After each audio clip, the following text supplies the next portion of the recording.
Today's Conscious Parenting Live is about the difference between a tantrum and a meltdown. What is that? So I'm going to be talking about that.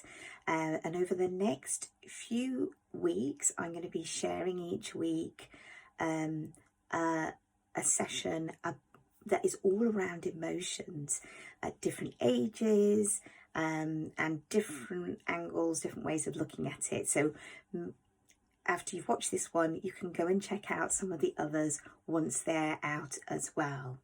So what is the difference between a tantrum and a meltdown? So I thought I would have a little look on good old Google. And this is what came up when I looked up a tantrum. A temper tantrum is when a child has an unplanned outburst of anger and frustration. Tantrums can be physical, verbal, or both, and your child may act out, be disruptive, and generally display unpleasant behaviours. Usually they're acting like this because they want or need something they can't express with words. And I think that last part is so key. But before I dive a bit more into that, because if I'm being really honest with you, I've really struggled with the term tantrum for a long time, and because I help people with big emotions with their children, I needed to start using the word tantrum because other people use it. It's not a word I used before, because I didn't like it. And actually, I'll just explain to you why. Because I felt like there was a lot of judgment around the word, and often with tantrums, people can have a mindset or an assumption that the behavior is deliberate. And I think the thing that is the same and a helpful mindset to have with tantrums and meltdowns is that it isn't deliberate. It's not that they're doing this on purpose. The behavior isn't on purpose. The behavior, the tantrum or the meltdown, is a consequence, a byproduct of these big emotions welling up and overflowing. So let me go on to meltdowns and the definition that I've got for that is here on over here, that I've got from the National Autistic Society. So here it says, what is a meltdown? A meltdown is an intense response to an overwhelming situation. It happens when someone becomes completely overwhelmed by their current situation and temporarily loses control of their behaviour. That's so key, isn't it? It's losing control of your behaviour. And I think that happens with both tantrums and meltdowns. It's a loss of control. So it's not deliberate, it's a loss of control.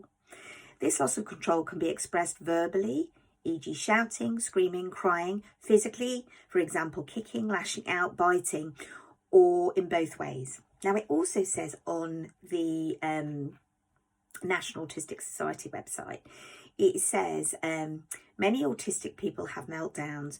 The public often find it hard to tell autism, meltdowns and temper tantrums apart, but they are very different things. If your family member or the person you support has meltdowns, find out how to anticipate them, identify their causes and minimize their frequency. So it's saying here that they're very different things, and yet there are similarities. And so with both, it's very helpful to identify the causes and minimize the frequency of them. And so in that way, they're, it's similar how we respond to them. So today I'm going to keep it short and sweet. I just wanted to look at and share the difference between a tantrum and a meltdown. And I feel like a big part of managing either is it starts with our approach and it starts with our mindset. I mean, the other thing to talk about very briefly as well is that with both tantrums and meltdowns, is that people of all ages can have experience them. And so I think, often people think of tantrums as being with little people, with toddlers, with very little ones. But it's something that can happen with anyone, right? At any age.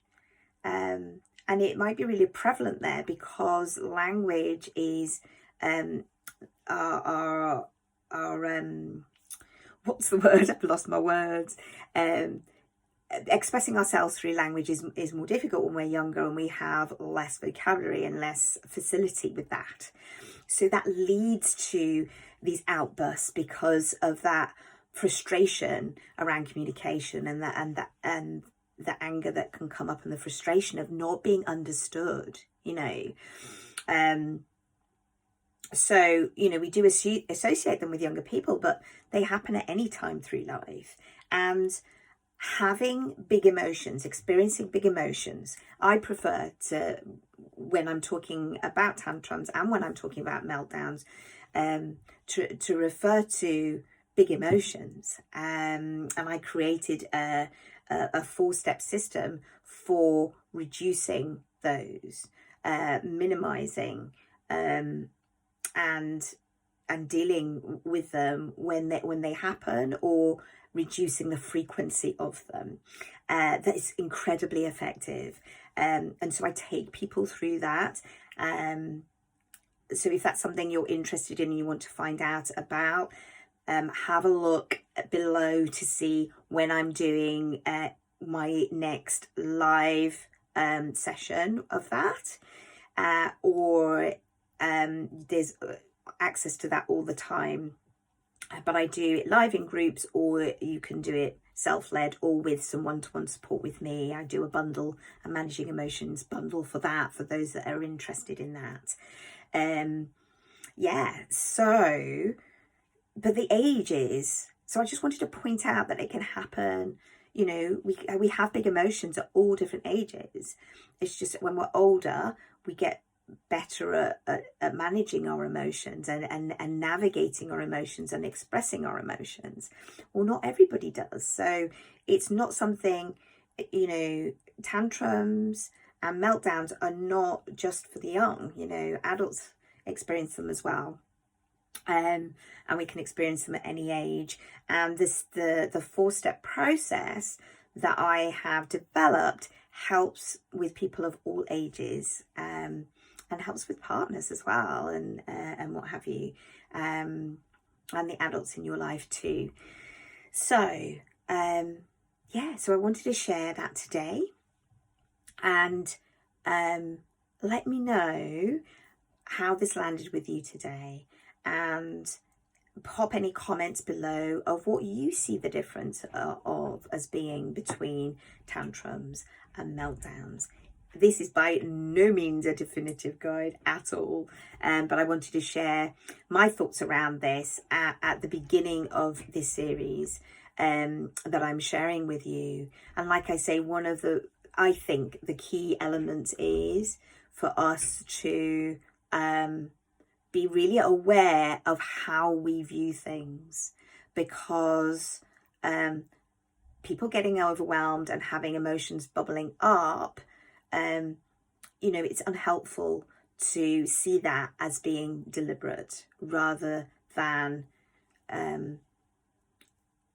something that we all experience and can support each other with. So I'm going to leave you there. Next week I will be doing the next one in this series, and if you're wanting support with this, then do reach out. Oh, and also, before I finish, because I haven't worked out how to put a little video on the end, make sure if you haven't already subscribed to this channel, you can subscribe to it. Also, if you want more information, my website details are here as well. So subscribe, check out the website.